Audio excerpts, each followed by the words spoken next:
All right, so we're diving into something pretty heavy today. Yeah. The Doomsday Clock. Right. You've sent us a ton of stuff from the Bulletin of Atomic Scientists. Mm-hmm. You know, those are the folks who keep track of just how close we are to a global catastrophe. Mm-hmm. So I guess let's just get right to it. What's the latest update with this thing? What's pushing us closer to midnight, and what does it mean for us, here in Deer Park, LaPorte, Pasadena? Well, first thing to know is that the clock is currently sitting at 89 seconds. 89 seconds. To midnight. Wow. Yeah, this was just announced on January 28th, 2025. So very recent. Very recent, and it's the closest it's ever been. Yeah. 89 seconds. That's uncomfortably close.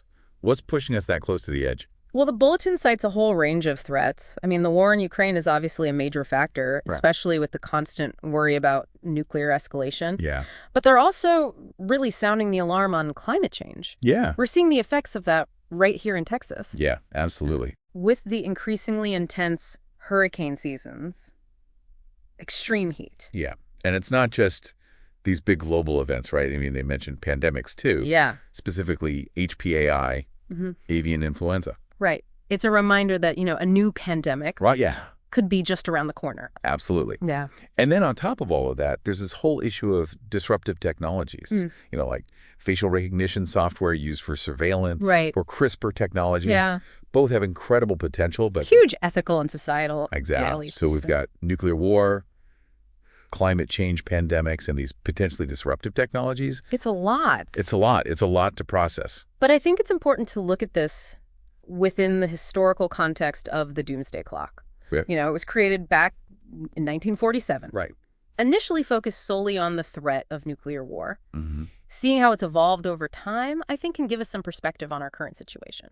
Right. I was looking at the timeline that you sent over, and one thing that really jumped out at me was 1953, when the development of the hydrogen bomb brought the clock alarmingly close to midnight. I mean, it makes you realize just how much destructive power we've created. Absolutely. The hydrogen bomb was a game changer. Yeah. And it really ushered in a new era of fear and uncertainty. Yeah, for sure.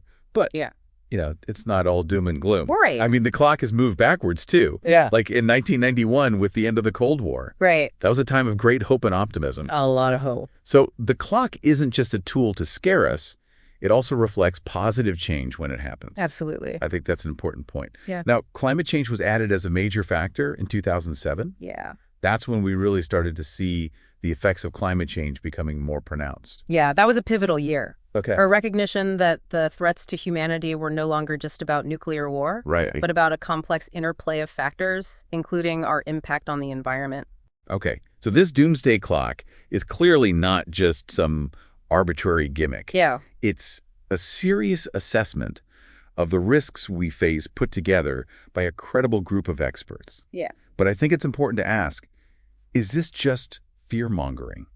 That's a very valid question, and I think it's important to remember who's behind the Doomsday Clock. It's the Bulletin of Atomic Scientists, a highly respected organization made up of scientists and experts from all sorts of different fields, nuclear risk, climate change, biosecurity, and technology. Yeah. Their Science and Security Board, which is actually responsible for setting the clock, Right. is made up of specialists who take this responsibility very, very seriously. Yeah. They're not just trying to scare people, they're trying to warn us, Right. to wake us up to the very real dangers that we face as a species. So it's not about being alarmist. It's about being realistic and urging action. Exactly. And they're very clear that this isn't about predicting doomsday. Okay. It's about understanding the risks and taking action to mitigate them. Right. We're not helpless passengers on this planet. Our choices, our actions, they absolutely matter. Okay, so we've established that the doomsday clock is a serious warning, not just a scare tactic. But what can we actually do about it? I mean, Yeah. these are global issues. Right. What can we as individuals or even as a community here in Southeast Houston do to make a difference? That's where I think the idea of think and act locally becomes really powerful. Okay. We may not be able to single-handedly stop a nuclear war or reverse climate change, Right. but we can make changes in our own lives and in our communities that contribute to a more sustainable, peaceful, and resilient future. What do you mean? Give me some concrete examples. What can we do right here, right now? Well, think about climate change. Oh, yeah. You know, we can choose to drive less. We can carpool. We can use public transportation. Hmm. We can support local businesses that are taking steps to reduce their carbon footprint. We can make our homes more energy efficient. Those are all great ideas, and they're things that we can actually do, even if it's just one small step at a time. Oh, exactly. And those small steps add up, especially when we do them collectively. Yeah, But it's not just about individual actions. It's also about engaging in our community. right. We can support local organizations that are working on climate change. We can advocate for policies that promote sustainability. We can educate ourselves and others about the issues. You're right. Engaging in our community, advocating for change at the local level, that's something we can all do. Absolutely. And it can have a ripple effect. Yeah. When we make changes in our own lives and in our communities, Hmm. it sends a message, it inspires others to do the same, and that's how we create real lasting change. I love that. Think globally, act locally. It's about taking those big, scary global issues and breaking them down into manageable steps that we can take right here in Deer Park, LaPorte, and Pasadena. So we've talked about the doomsday clock, its history, the very real threats that it represents, and the importance of individual and community action. But I'm still thinking about this whole idea of a symbolic clock. You know, it's a powerful image, but is it actually effective? Yeah. Does it really motivate people to take action, or does it just make them feel helpless and anxious? That's a great question, and it's one we'll explore further in part 2 of our deep dive. Okay. But for now, I'd like to leave you with this thought. Yeah. The doomsday clock isn't just a warning. It's a reminder. It's a reminder that we have agency, that we have the power to shape the future. And it's a reminder that the time to act is now. That's a powerful message, and one that I think is especially relevant here in our community. We have the power to make a difference, to create a more sustainable, peaceful, and resilient future for ourselves and for our children. Absolutely. And we'll continue this conversation in part 2. But for now, I encourage you to reflect on what you've learned today and think about what actions you can take both individually and in your community to make a positive impact. Great. We'll be back soon with part 2, where we'll delve even deeper into the doomsday clock and what it means for us. Stay tuned. Welcome back to our deep dive into the doomsday clock. So we left off talking about the effectiveness of the doomsday clock as a symbol. Like, is it really a good way to motivate people to take action? It's a complex question. Some argue that, focusing on these large-scale threats can be overwhelming and lead to a sense of helplessness. Yeah. People might just tune out or feel like their individual actions don't matter. I could see that. It's like, what difference can one person in Deer Park really make when we're talking about global nuclear war or, climate change? Right. But I think there's another side to it. The doomsday clock, by highlighting these existential threats, can also serve as a wake-up call. Okay. It can shake people out of their complacency and make them realize the urgency of the situation. So it's not just about scaring people, it's about motivating them to act. Exactly. The key is to translate that awareness into action. And that's where I think focusing on what we can do locally is so important. Okay. It gives people a sense of agency, a feeling that they can actually make a difference. Okay, let's break this down. Yeah. We got this whole web of threats. Nuclear war, climate change, pandemics, and disruptive technologies. What are some concrete things we can do right here in our community to address these challenges? Let's start with climate change. Okay. Since it's something we're all experiencing firsthand here in Texas. Yeah. I mean, we've seen increasingly intense heat waves, stronger hurricanes, even the winter storm a few years back that crippled the state. Oh, yeah. That winter storm was a real wake-up call for a lot of people. It showed us just how vulnerable we are to extreme weather events. It did. And as climate change continues, these events are only going to become more frequent and more severe. So what can we do? Well, we can start by reducing our own carbon footprint. Okay. We can drive less, use public transportation, or even walk or bike whenever possible. I know a lot of people are already doing that. We've Yep. got some great bike trails here in Deer Park and LaPorte. Yeah. And the city's been working on expanding public transportation options. That's great to hear. And even small changes can make a difference, Mm-hmm. like making our homes more energy efficient. Simple things like switching to LED light bulbs, using less water, or properly insulating our homes can have a real impact on our energy consumption. Those are all great ideas. Mhm. But what about the bigger picture? How do we address climate change at a systemic level?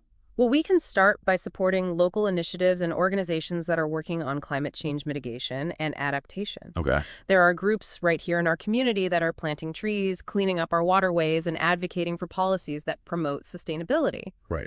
And we can also support businesses that are taking steps to reduce their environmental impact. Yeah. There are a lot of local businesses that are embracing renewable energy, reducing waste, and adopting sustainable practices. Exactly. And we can vote for leaders who prioritize climate action and hold our elected officials accountable for their decisions.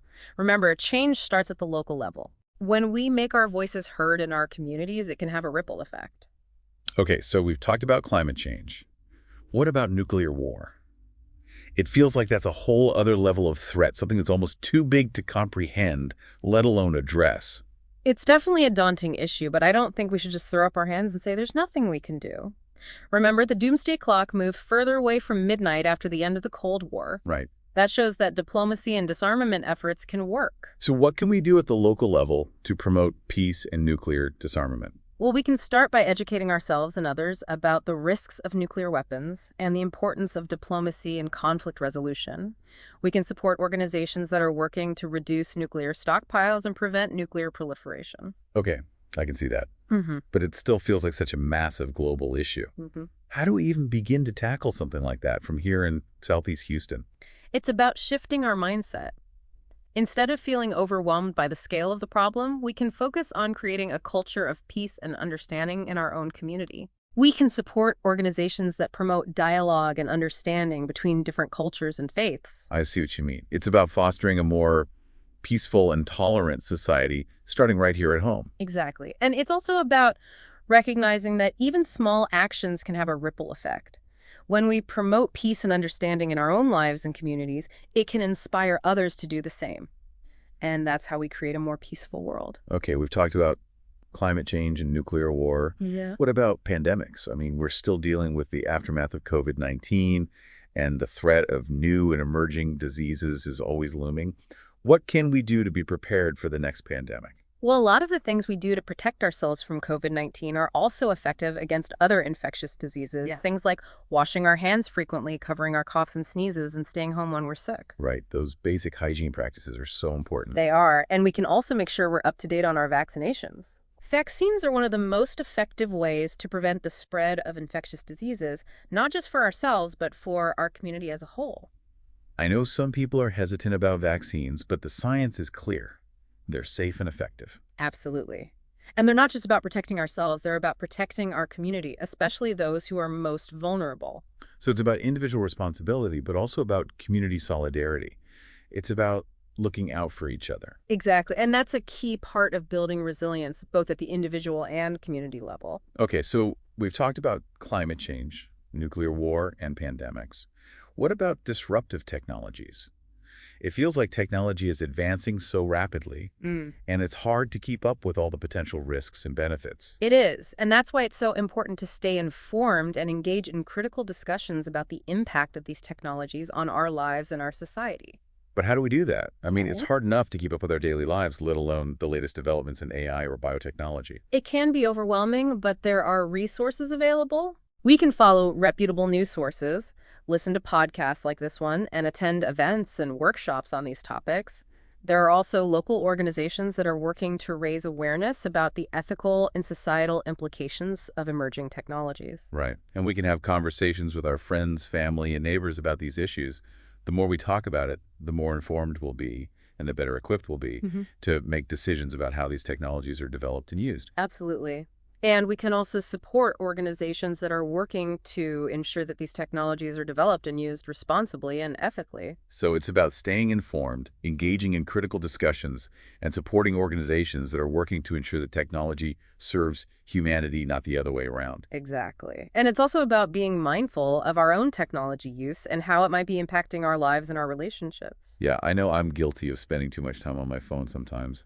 It's easy to get sucked into the digital world and lose sight of what's happening around us. It is. And that's why it's so important to find a balance. Technology can be a powerful tool, but it's important to use it consciously and intentionally. Okay, so we've covered a lot of ground here, exploring the threats facing humanity and what we can do about them, both individually and collectively. But I'm still thinking about this whole idea of a symbolic clock. It's a powerful image, but is it ultimately a helpful one? Does it actually motivate positive change, or does it just feed our anxieties and make us feel powerless? That's a tough question, and one that's open to debate. There's no doubt that the doomsday clock can be anxiety-provoking, even paralyzing for some. But I think it can also be a catalyst for positive change. Okay. It can spark conversations, raise awareness, and motivate people to get involved in finding solutions. It's like that saying, the only thing we have to fear is fear itself. If we let fear control us, we're doomed. But if we can channel that fear into action, into a determination to create a better future, then the doomsday clock can be a powerful tool for change. I agree. It's all about how we choose to respond to this stark reminder of our shared fate. We can succumb to despair, or we can rise to the challenge. The choice is ours. So the doomsday clock, this ticking time bomb, is really a reflection of ourselves, Yeah, of our choices, our values, our capacity for both destruction and creation. it is. It's a mirror held up to humanity, reflecting our flaws, our fears, but also our potential for greatness. It's a reminder that we're not just passive observers of history, we're active participants, and the future is ours to shape. That's a powerful thought, and I think it leads perfectly into our next topic, individual resilience and preparedness. We've talked about global solutions, about systemic change, but it's also important to think about what we can do as individuals to prepare for potential disruptions and build resilience in our own lives. Absolutely. And this is where the think and act locally mindset really comes into play. Okay. It's about taking responsibility for our own well-being and the well-being of our community. Okay, so what does that look like in practice? What are some specific things we can do to build resilience? Well, it starts with having a plan for emergencies. Do you have a plan for what you would do if there was a hurricane, a flood, a power outage, or some other type of disaster?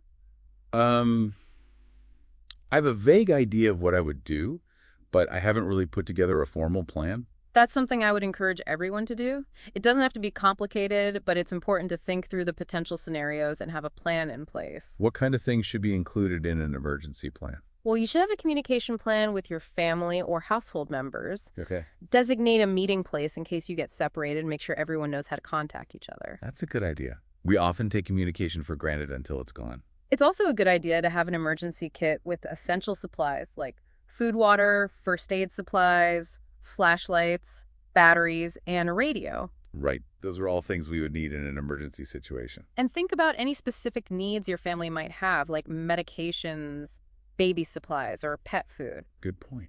It's about anticipating those needs and being prepared. Exactly. And it's not just about having supplies, it's also about knowing how to use them. Do you know how to shut off the gas or water in your home? Do you know basic first aid? Honestly, no. I've never really thought about those things. Those are valuable skills to have. There are classes and resources available locally where you can learn basic survival skills and emergency preparedness. That's a great idea. I'll have to look into that.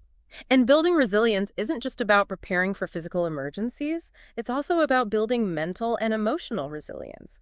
It's about learning how to cope with stress, anxiety, and uncertainty. That's so important, especially in today's world. It feels like there's a constant barrage of bad news and stressful events. It does. And it's easy to feel overwhelmed and powerless. But there are things we can do to build our mental and emotional resilience. Okay. Things like practicing mindfulness, spending time in nature, connecting with loved ones, and seeking professional help when we need it. Those are all great tips. It's about taking care of ourselves both physically and mentally. Exactly. And it's also about building community resilience. Okay. We're stronger together than we are alone. Do you know your neighbors? Are you involved in any local groups or organizations? I know some of my neighbors, but I'm not really involved in any local groups. I would encourage you to consider getting involved in your community. It's a great way to meet new people, learn new skills, and build a network of support. So building resilience is about being prepared, taking care of ourselves, and connecting with our community. Exactly. It's about recognizing that we live in a complex and unpredictable world and that things can change quickly. It's not about living in fear, but about being empowered to take care of ourselves and our loved ones in the face of whatever challenges may come. Okay, I like that. Building resilience, fostering community, and being prepared. It's a proactive approach, a way to reclaim some agency in a world that often feels out of control. It is. And it's an important complement to the global solutions we've discussed. We need to work on both fronts, addressing the root causes of these threats, while also building resilience at the individual and community level. So we're not just waiting for the world to end. We're actively working to prevent it and preparing for whatever may come. Precisely. The doomsday clock is not a countdown to oblivion. It's a reminder that we have a choice, that we can choose to create a future where that clock is moving away from midnight, not towards it. And that's a future worth fighting for. And this message of think and act locally really resonates with that idea. Mm-hmm. It's about taking those big global challenges and finding ways to make a difference right here in our community. Absolutely. It's about recognizing that even small actions can have a ripple effect. When we make changes in our own lives and in our communities, it can inspire others to do the same. And that's how we create real, lasting change. I love that. It's about empowering ourselves to make a difference, to create a better future for ourselves and for generations to come. Exactly. And we'll continue this conversation in part 3, where we'll explore the psychological and cultural implications of the doomsday clock. We'll also talk about how these global threats are often portrayed in popular culture. That sounds fascinating. I'm looking forward to it. But for now, let's take a quick break. When we come back, we'll delve even deeper into the doomsday clock and what it means for us. Welcome back to the deep dive. It's been quite a conversation so far, hasn't it? We've been exploring the doomsday clock, these very real global threats it represents, and what we can do about them, both as individuals and as a community here in Southeast Houston. Yeah, it has. It has been a lot to unpack, but I think it's important to have these conversations, Right. We need to be aware of the challenges we face so we can take meaningful action. Absolutely. And speaking of action, we just finished talking about individual and community resilience, that idea of thinking and acting locally. But now I kind of want to shift gears a bit and talk about the psychological impact of all this. This doomsday clock, this idea of impending doom. It's a pretty heavy concept to grapple with, isn't it? It is, and I think it's important to acknowledge that, this constant awareness of existential threats can have a real impact on our mental and emotional well-being. Some people might feel overwhelmed, anxious, even paralyzed by fear. Right. They might start to feel like nothing they do matters, that the world is just going to end anyway. Yeah, that's understandable. It can be hard to stay positive when you're constantly bombarded with news about climate change, nuclear war, and pandemics. Right. It can make you feel like you're just waiting for the other shoe to drop. It can, and that's why it's so important to find healthy ways to cope with these feelings. It's important to talk to someone you trust to find ways to manage stress and anxiety and to focus on the things you can control. You mentioned earlier that the doomsday clock has become a cultural touchstone. How has this idea of impending doom influenced our culture? Right? It seems like it's everywhere, from movies and TV shows to music and even video games. It is. Think about movies like Doctor Strangelove or The Watchmen, or even more recent films like Don't Look Up. Yeah. They all explore these themes of global catastrophe and the potential for human self-destruction. And these stories, these cultural narratives, they can shape our perceptions, our fears, and even our actions. So it's not just about the science, it's about the stories we tell ourselves about the world. Exactly. And Right. sometimes those stories can be more about entertainment than about accurately reflecting the risks we face. Right. It's important to be discerning, to think critically about the information we're consuming, and to remember that these fictional scenarios don't always reflect reality. Right. We need to be able to separate the hype from the actual threats and not let fear control our lives. Absolutely. But I also think there's a positive side to how these themes are explored in popular culture. Okay. Sometimes these stories can help us process complex issues, grapple with difficult emotions, and even inspire us to take action. So it's a mixed bag. These cultural narratives can be both helpful and harmful, depending on how they're presented and how we choose to engage with them. That's a good way to put it. It's all about being aware of the potential impact of these stories and using them as an opportunity for reflection and conversation. Okay, so we've talked about the psychological impact of the doomsday clock Yeah. and how it's permeated our culture. But ultimately, is this whole symbolic clock a helpful thing? Does it actually motivate positive change, or does it just make people feel anxious and powerless? That's the million-dollar question, isn't it? And I don't think there's a simple answer. It probably varies from person to person. For some, the doomsday clock might be a source of anxiety and despair. But for others, it might be a call to action, a reminder that we need to wake up and take responsibility for the future. So it's all about how we choose to respond to this information, to this stark reminder of our shared vulnerability. Exactly. We can choose to let fear paralyze us, or we can choose to channel that fear into action. We can choose to focus on the things we can control, to make changes in our own lives and in our communities, and to work towards a better future. And that's really the message we've been trying to convey throughout this entire deep dive, isn't it? Nope. It's not about giving up hope. It's about taking action. It's about recognizing that we have the power to make a difference, even in the face of seemingly insurmountable challenges. Absolutely. And it's about remembering that we're not alone in this. There are countless individuals and organizations working tirelessly to address these global threats and to create a more sustainable and peaceful world. We need to support each other, work together, and never give up hope. Well said. And that's a perfect note to end our deep dive on. The Doomsday Clock may be a stark reminder of the challenges we face, but it's also a testament to our resilience, our ingenuity, and our enduring hope for a better future. So if you found value in our show, please support us at thinkandactlocally.com/donate, link in show notes.